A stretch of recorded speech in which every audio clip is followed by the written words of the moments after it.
Olá, pessoal. Bom domingo a todos. Espero que todos estejam bem. E eu estou muito feliz por poder compartilhar mais uma lição bíblica com vocês. E o tema principal de hoje é algo que me interessa muito, é sobre amizades.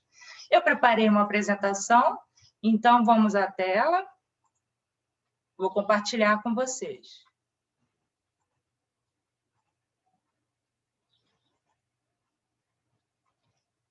E aí está. O fundo bíblico para o tema de amizade de hoje é amigos e amigas de Paulo. Nós vamos estar vendo no texto, vamos lá, no fundamento bíblico, que será o texto de Filipenses 4, versículo 10. Alegrei-me sobremaneira no Senhor, porque agora, uma vez mais, renovastes a meu favor o vosso cuidado, o qual também já tinhas antes, mas vos faltava oportunidade. Digo isto não por causa da pobreza, porque aprendi a viver contente em toda e qualquer situação. Tanto sei estar humilhado, como também ser honrado. De tudo, em todas as circunstâncias, já tenho experiência, tanto de fartura como de fome, assim de abundância como de escassez. Tudo posso naquele que me fortalece. Com certeza você já ouviu essa frase em algum lugar, em um outdoor, ou em algum texto, talvez até fora de contexto, é essa frase. E essa frase, quem disse foi o apóstolo Paulo. Ele, nesse momento, fala isso por quê? Porque ele acredita que Deus é quem fortalece ele para enfrentar, mesmo para enfrentar momentos de escassez, momentos de até fome. E que ele já viveu momentos também de abundância. Porque Paulo tinha, antes de se tornar um cristão, ele tinha um bom emprego, digamos assim, ele era um funcionário público da alta. Ele era cidadão romano e ele tinha a incumbência de mandar prender os dissidentes, né, os cristãos, e levá-los a julgamento, arrastá-los para julgamento e até condenação de morte. E creio eu que ele tinha um bom salário para desenvolver essa função. Mas, quando ele mesmo se tornou um cristão, por vontade própria, pela experiência que ele teve com Deus, ele perdeu o emprego. E aí ele passou a depender, não de esmolas, mas de doações de cristãos que apoiavam o trabalho dele, porque ele passou a pregar o evangelho. Que louco, né? Então, continuando aqui no versículo 14, todavia fizestes bem. Quem? Ele está falando aos filipenses. Ele escreveu uma carta, porque ele não podia estar lá na comunidade de Filipos, nessa localidade chamada Filipos, então ele escreveu uma carta e enviou. Quem sabe ele estava até preso, porque muitas das cartas que Paulo escreveu foi em prisão em Roma. Então, ele escreve e fala isso, ele elogia, ele agradece, ele é grato, porque os filipenses ajudaram muito a ele. Então, todavia, fizestes bem, associando-vos na minha tribulação, né? Contribuindo, sendo solidários. E sabeis também vós, ó filipenses, que no início do evangelho, quando parti da Macedônia, porque uma das primeiras missões de Paulo, Deus falou claramente, passe por Macedônia, porque havia pessoas ali precisando ouvir da palavra de Deus. E, então, nesse momento, nenhuma igreja se associou comigo. Ele fez um desabafo aqui, do tocante a dar e receber.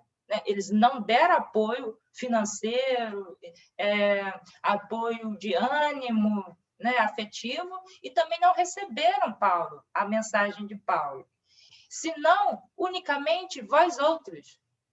Né? Os únicos que ajudaram foram os filipenses e que ajudavam até o momento presente da carta. Porque até para Tessalônica mandastes não somente uma vez, mas duas, o bastante para as minhas necessidades. Paulo estava em Tessalônica e os filipenses que mandaram ajuda, e não os tessalonicenses. Nossa. Não que eu procure o donativo, mas o que realmente me interessa é o fruto que aumente o vosso crédito. Ele está dizendo aqui porque ele crê que, se mesmo que eles não ajudassem ele com donativo, Deus ia suprir de alguma forma. Mas ele estava grato ali porque ele sabia que aquele bem que os filipenses faziam para ele, retornaria para eles mesmos. E é assim até hoje. Quando a gente faz o bem a alguém, de alguma forma, pode até não ser da própria pessoa, mas outras pessoas, a gente recebe o bem. Porque Deus é assim, ele se agrada, como a gente vai ver aqui no próximo. E finalizando o texto bíblico. Recebi tudo e tenho abundância. Estou suprido. Desde que Epafrodito me passou as mãos, o que me veio da vossa parte como aroma suave. Como sacrifício aceitável e aprazível a Deus. Para Deus, isso é aprazível. Quando a gente ajuda outras pessoas, ele recebe como algo agradável. E, finalizando, Paulo diz, ele deseja, o meu Deus, segundo a sua riqueza em glória, há de suprir em Cristo Jesus cada uma das vossas necessidades. E aqui, claro, necessidades materiais, porque nós temos, mas também as outras necessidades, nós temos inclusive necessidades afetivas. E Deus supre tudo isso a todos nós. Então, agora eu queria compartilhar com vocês a parte do nosso estudo, que sempre vai ter a parte que fala para os nossos corações. E em nossa revista, a revista que eu estou usando, que é da Igreja Metodista, da Editora Angular, é a palavra que ilumina a vida. Opa, voltei aqui sem querer. Vamos voltar. Palavra que ilumina a vida, eu começaria dizendo que a amizade é fundamental. Você ter alguém que você possa compartilhar nos momentos difíceis, ou mesmo nos momentos alegres, como é bom compartilhar com alguém algo bom que aconteceu com a gente, e não guardar só para nós. Mas tem aqueles momentos de raiva, aquele momento que você precisa ir lá e falar com alguém, né?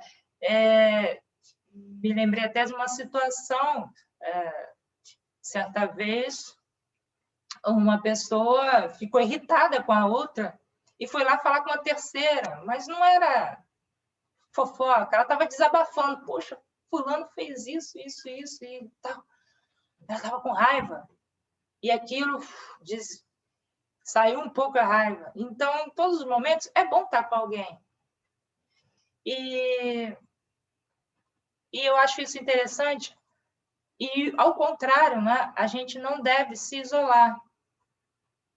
Que eu coloquei aqui, não se isolar também é fundamental. Algumas vezes nós nos decepcionamos com alguma pessoa. Quem nunca se decepcionou? Então, a gente acaba querendo se isolar, não falar mais com aquela pessoa, mas às vezes mais ainda, não falar com ninguém. Não quero falar com ninguém. Quero ficar no meu canto. Quero refletir. Refletir por um momento é bom, mas não fique muito tempo nesse isolamento. Nós agora, por causa da pandemia, estamos em isolamento social. Mas veja bem, isolamento físico. E era para estar, né? Nem todos estão fazendo. Físico, né? Não está abraçando, beijando, muito próximo. Mas você pode ligar para alguém, você pode falar por chamada de vídeo, a tecnologia nos permite isso. Não é para se isolar. Pelo contrário, é para dar apoio. Às vezes a gente quer só receber, mas alguém está precisando de nós também. E antes de ir para a conclusão, eu queria até falar aqui com vocês algo que eu li que eu achei muito interessante, como fazer amizades. Eu li de um psicólogo da Canção Nova, que pertence à Igreja Católica. Há 3 fases numa amizade. A terceira, não necessariamente, mas há 2 principais. A primeira fase é a iniciação. É aquela fase, eu acho, muito prazerosa, em que a gente conhece alguém, achou legal aquela pessoa, você quer investir na amizade com ela, então você se aproxima de alguma forma, e aí E a melhor forma é ser você mesmo, porque muitas vezes a gente se preocupa, e isso é assunto para outra aula, com a nossa imagem, se vão me aceitar do jeito que eu sou, então a gente usa algumas roupagens para poder comunicar com pessoas, mas o melhor é quando você chega à maturidade de ser você mesmo. E se não me aceitarem? Problema. Porque para amar outras pessoas, você precisa se amar. Você precisa amar a si mesmo. Então, você chega para alguém do jeito que você é, e você se aproxima, e você quer conhecer outra pessoa, conhecer as coisas que ela gosta. É um momento de muita conversa. É claro, se o outro lado não estiver interessado, não vai te procurar, tudo bem, você se colocou ali. Procure outras pessoas. Às vezes a gente se decepciona, como eu vi ali, se isola, não deu certo, eu vou me isolar, eu não consigo fazer amizade. Não desista, nunca desista, porque Deus não fez ninguém para estar só. É importante termos amizade. Se você já tem uma família, se casou e tem até filhos, você tem ali pessoas próximas que você tem o privilégio de conversar todo dia. Mas mesmo você que está nessa situação que eu estou falando, precisa de amigos. E aquela pessoa que não se casou ainda, às vezes até, quem sabe, mora sozinho, procure amigos. Então, essa é a primeira fase, a iniciação. A segunda fase é quando você já pode dizer que tem um relacionamento. Então, nós precisamos de relacionamentos. Tem relacionamento com alguém, você precisa manter. Se você deixar de procurar essa pessoa, e até eu não consigo entender, porque quando a gente ama, a gente quer se encontrar com outro, ou comunicar com outro. Se você não tem interesse, que amor é esse? Vai se esfriando, até no relacionamento amoroso, se esfria se você não procura outra pessoa. Às vezes, por isso que muitas vezes tem até casais que moram juntos e o relacionamento está quase se acabando, se esfriou, porque cada um está para um lado.